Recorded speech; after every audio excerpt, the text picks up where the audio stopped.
तो आज हमारे सामने मकर संक्रांति से जुड़े कुछ बहुत ही दिलचस्प दस्तावेज हैं। जब हम इस त्योहार के बारे में सोचते हैं तो दिमाग में क्या आता है? पतंगें, तिल के लड्डू, शायद एक छुट्टी का दिन। लेकिन इन स्रोतों को खंगालने के बाद एक बात साफ हो जाती है, ये सिर्फ एक त्योहार नहीं है, बल्कि कह सकते हैं एक तरह का ब्रह्मांडीय रीसेट बटन है। ब्रह्मांडीय रीसेट बटन, वाह! ये शब्द बिल्कुल सही है। ये वो दिन है जब सूर्य, मतलब हमारे सौर मंडल का जो केंद्र है, वो अपनी यात्रा की दिशा बदलते हैं। ये सिर्फ कैलेंडर में एक तारीख का बदलना नहीं है, ये प्रकृति में, हमारे शरीर में, हमारी चेतना में एक बदलाव का संकेत है।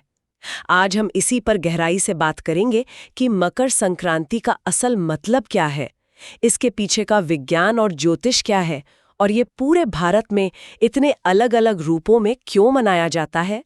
और एक बहुत ही खास बात, हमारे स्रोतों में 2026 की मकर संक्रांति को लेकर कुछ ऐसा मिला है जो इसे असाधारण बनाता है। एक ऐसा दुर्लभ संयोग जो कई सालों में एक बार आता है। तो चलिए इस ज्ञान की यात्रा को शुरू करते हैं। अच्छा, तो सबसे पहले बिल्कुल बुनियादी बात पर आते हैं, ये मकर संक्रांति है क्या? हमारे स्रोत कहते हैं कि यह तब होता है जब सूर्य धनु राशि से निकलकर मकर राशि में प्रवेश करते हैं। संक्रांति का मतलब ही यही है ना, एक राशि से दूसरी में जाना। जी बिल्कुल। और खास बात यह है कि ये लगभग हर साल 14 या 15 जनवरी को ही होता है। हाँ, यही मैं पूछने वाला था। हमारे ज्यादातर त्योहारों की तारीखें तो बदलती रहती हैं, पर इसकी क्यों नहीं? बहुत अच्छा सवाल है। इसका कारण यह है कि मकर संक्रांति उन कुछ भारतीय त्योहारों में से है जो सौर पंचांग पर आधारित है, मतलब सूर्य की गति पर, ना कि चंद्र पंचांग पर। हमारा जो ग्रेगोरियन कैलेंडर है वो भी सौर पंचांग पर ही चलता है, इसलिए तारीख लगभग स्थिर रहती है। और 2026 में, जैसा आपने कहा, ये 14 जनवरी बुधवार को है।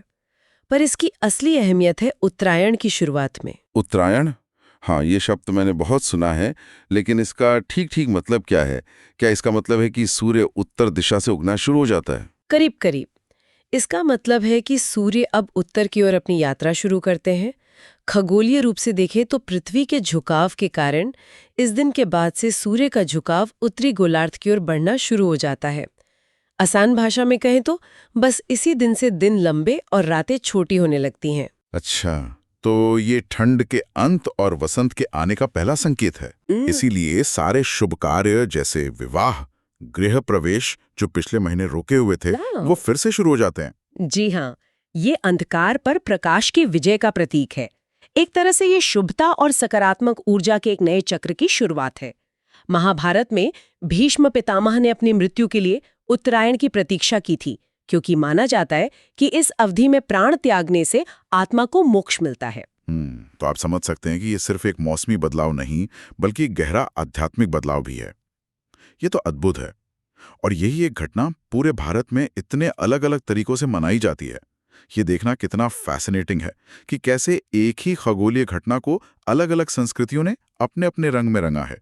जैसे उत्तर प्रदेश और बिहार में इसे खिचड़ी पर्व कहते हैं। हाँ, और वहाँ इसका मुख्य आकर्षण है गंगा या किसी पवित्र नदी में सुबह सुबह स्नान करना और फिर खिचड़ी का दान करना और खाना। ये शुद्धि और दान का पर्व है। अब यहीं से आप पश्चिम की ओर चलिए, पंजाब और हरियाणा में, तो माहौल एकदम बदल जाता है। लोहड़ी? जी, लोहड़ी। यहाँ ऊर्जा का केंद्र है आग।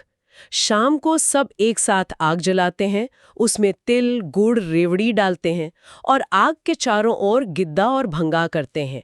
ये फसल और उत्सव की गर्मी का प्रतीक है। और गुजरात की तो बात ही क्या है। वहाँ उत्तरायण का मतलब है आसमान में लाखों पतंगों का मेला। मुझे हमेशा से ये जानने की उत्सुकता रही है कि पतंगबाजी का इस त्योहार से क्या संबंध है। क्या ये सिर्फ मनोरंजन है? मनोरंजन तो है ही, लेकिन इसके पीछे भी एक विचार है। देखिए, पतंग उड़ाने के लिए लोग सुबह सुबह अपनी छतों पर आ जाते हैं। इससे उन्हें सर्दियों की धूप मिलती है, जो विटामिन डी का बेहतरीन स्रोत है। ये शरीर को कीटाणुओं से मुक्त करने और ठंड की सुस्ती को दूर करने का एक प्राकृतिक तरीका है। तो ये स्वास्थ्य और उत्सव का एक बेहतरीन संगम है। मतलब जो हमारी सेहत के लिए अच्छा है, उसी को परंपरा का हिस्सा बना दिया। कितना स्मार्ट तरीका है। और दक्षिण में तमिलनाडु में तो ये पोंगल कहलाता है, जो शायद इस त्योहार का सबसे, कह सकते हैं, विस्तृत रूप है। निश्चित रूप से पोंगल 4 दिनों तक चलता है। इसमें नई फसल का जश्न मनाया जाता है।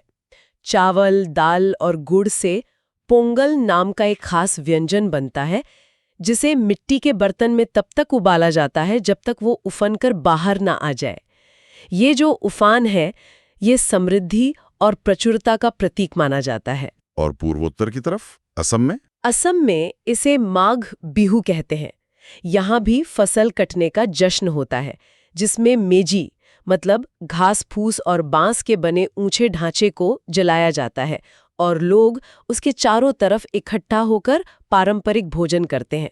ये देखना दिलचस्प है कि हर जगह जश्न का तरीका अलग है, लेकिन जो धागा सबको जोड़ता है वो है फसल, सूर्य का धन्यवाद और समुदाय के साथ मिलकर खुशी मनाना। लेकिन इन सभी परंपराओं में एक और चीज है जो समान रूप से महत्वपूर्ण है, और वो है बांटने की भावना, मतलब दान। कि इस दिन किया गया दान अक्षय फल देता है। अक्षय का मतलब है जिसका कभी क्षय न हो, जो कभी खत्म न हो। यहाँ तक कहा गया है कि इसका पुण्य 7 जन्मों तक साथ देता है। 7 जन्मों तक, ये तो बहुत बड़ी बात है। लेकिन दान में क्या दिया जाए, इसको लेकर भी बहुत विशिष्ट निर्देश हैं। सबसे ज्यादा जोर तिल और गुड़ पर क्यों दिया जाता है? इसके पीछे ज्योतिष और पौराणिक कथाओं का एक बहुत ही दिलचस्प ताना बाना है। ज्योतिष में मकर राशि का स्वामी शनि ग्रह है और सूर्य शनि के पिता हैं। पुराणिक कथाओं के अनुसार इन दोनों के रिश्ते में हमेशा एक तनाव रहा है। अच्छा। तो मकर संक्रांति का दिन एक तरह से पिता का अपने पुत्र के घर जाना है। तो ये एक तरह का पारिवारिक मिलन है। बिल्कुल। और इस मिलन को मधुर बनाने के लिए दान का उपयोग किया जाता है। काले तिल का संबंध शनि से है और गुड़ का संबंध सूर्य से, क्योंकि वो ऊर्जा और गर्मी का प्रतीक है। तो जब आप तिल और गुड़ का दान करते हैं तो आप प्रतीकात्मक रूप से पिता पुत्र के इस ब्रह्मांडीय रिश्ते को सम्मान दे रहे होते हैं। और शनि दोष और सूर्य दोष दोनों को शांत करते हैं। ये तो सच में गहरा विज्ञान है। अच्छा, तिल और गुड़ का लॉजिक तो समझ आता है, लेकिन खिचड़ी, ये तो इतना आम और सादा भोजन है, इसे इतना बड़ा दर्जा क्यों दिया गया है इस दिन? बहुत अच्छा सवाल है। इसकी सादगी ही इसकी ताकत है। खिचड़ी सिर्फ एक व्यंजन नहीं, एक ज्योतिषीय पैकेज है। सोचिए, चावल को चंद्रमा का प्रतीक माना जाता है, जो हमारे मन को नियंत्रित करता है।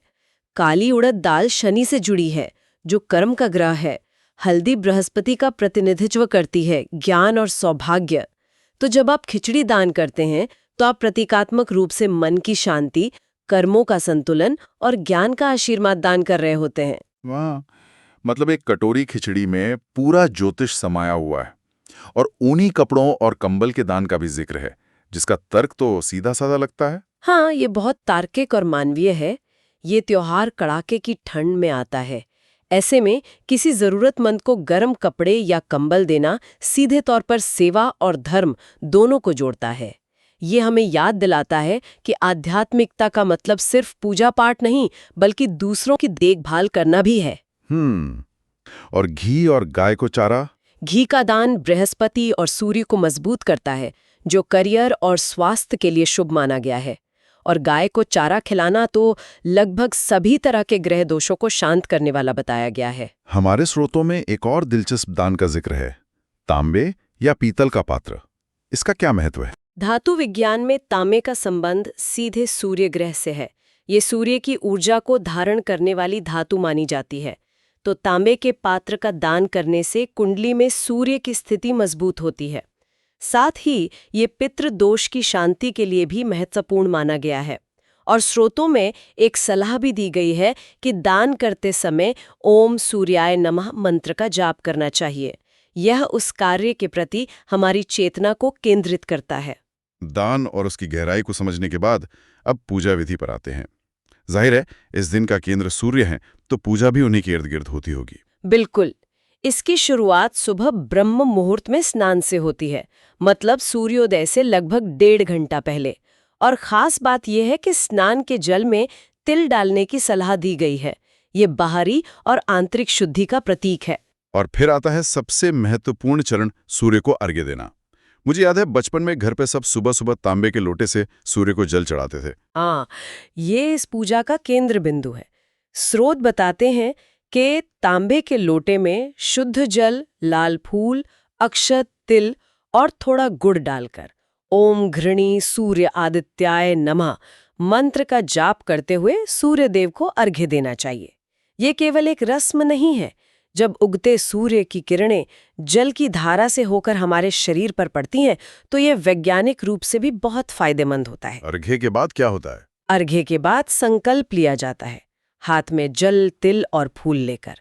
फिर एक साफ चौकी पर भगवान विष्णु और माता लक्ष्मी की स्थापना करके उनकी पूजा की जाती है। और फिर आता है भोग, जो इस त्योहार की पहचान है। तिल गुड़ के लड्डू और खिचड़ी। ये दिलचस्प है कि जो चीजें दान की जाती हैं उन्हीं का सेवन भी किया जाता है और भोग भी लगता है। और इसका भी हमारी सेहत से गहरा संबंध है। आयुर्वेद के अनुसार तिल और गुड़ दोनों की तासीर गर्म होती है। सर्दियों में तिल और गुड़ शरीर को अंदर से गर्मी और ऊर्जा देते हैं, जिससे बीमारियां दूर रहती हैं। वहीं खिचड़ी एक संपूर्ण भोजन है, सुपाच्य होती है। ये हमारे पाचन तंत्र के लिए एक रीसेट का काम करती है। ये परंपरा और विज्ञान का वाकई एक सुंदर मेल है। तो अब आते हैं उस विशेष बात पर जिसका हमने शुरू में जिक्र किया था। 2026 में ऐसा क्या खास है जो इस मकर संक्रांति को इतना अलग और महत्वपूर्ण बनाता है? 2026 में एक बहुत ही दुर्लभ और शक्तिशाली संयोग बन रहा है। उस साल 14 जनवरी बुधवार को मकर संक्रांति के साथ साथ षठ तिला एकादशी का भी योग है।